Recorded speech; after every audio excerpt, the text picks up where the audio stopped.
నేను ఉద్యోగం చేసిన రోజుల్లో నాతో పాటు ఉద్యోగం చేసినటువంటి ఒక వ్యక్తి తల్లి, ఆమెకి గుండె నొప్పి వస్తోందని తెలిసినా కొడుక్కి చెప్తే ఎక్కడ కొడుకు వైద్యానికి తీసుకెడతాడో, ఎక్కడ కొడుక్కి చాలా డబ్బైపోతుందో, ఆడపిల్లలు పెళ్లికి ఎదిగొచ్చారు, మగపిల్లలు చదువుకుంటున్నారని చెప్పడం మానేసి కొడుకు నిద్రపోవడానికి వెళ్ళిపోతుంటే పిలిచి ఒక్కసారి ఇలా కూర్చొని ఒళ్ళో తల పెట్టుకుంటానని, ఒళ్ళో తలపెట్టుకుని నేను నిద్రపోయిన తర్వాత నువ్వు వెళ్ళి పడుకో అని అంటే ఆవిడ ఉద్దేశ్యం ఏంటంటే ఆవిడ శాశ్వత నిద్రలోకి వెళ్ళిపోతోంది.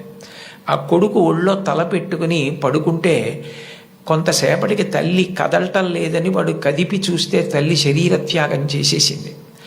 ఆ తర్వాత తెలిసింది, తన భార్య చెప్పింది, కొంచెం గుండెల్లో నొప్పిగా ఉందమ్మా, బరువు పని చేయలేకపోతున్నాను, కానీ వాడికి మాత్రం నువ్వు చెప్పకు సుమా అని ఒట్టేయించుకుందట కోడలతో. అది తల్లి అంటే. అమ్మ అంటే అంతటి ప్రేమైకమూర్తి. అమ్మ లాంటి వ్యక్తి జీవితంలో ఇక దొరకదు.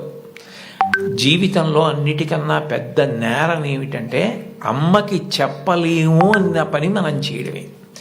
ఏ పని మనం చేస్తామో అది అమ్మకి చెప్పగలగాలి. మీరు ఏ పని చెయ్యండి, ఇది అమ్మకి నేను చెప్పలేను అన్న పని మీరు జీవితంలో ఎప్పుడూ చెయ్యకూడదు. భగవంతుడెంతో అమ్మ అంతే. మీరు మహాత్ములైన వారి ఎవరి జీవిత చరిత్ర పరిశీలించండి.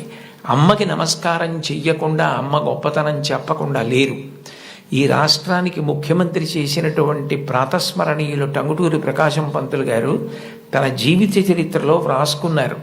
తాను మిడిల్ స్కూల్లో ప్రవేశించినప్పుడు 3 రూపాయలు జీతం కట్టలేకపోతే 25 మైళ్ళ దూరం నడిచి వెళ్ళి వాళ్ళ బావగారిని అప్పడిగితే ఆయన దగ్గర కూడా డబ్బు లేకపోతే మళ్ళీ 25 మైళ్ళు వెనక్కి తిరిగి వచ్చి, అమ్మ అప్పు దొరకలేదు, బావగారికి దగ్గర కూడా లేవుట, నేను చదువు మానేస్తానంటే అప్పటికి ఆ తల్లికి ఉన్నది ఒకే ఒక్క పట్టు చీర.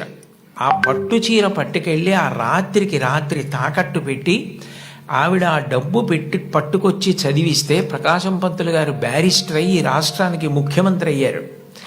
ఆయన తన జీవిత చరిత్రలో అమ్మ గురించి అంత గొప్పగా వ్రాసుకున్నారు.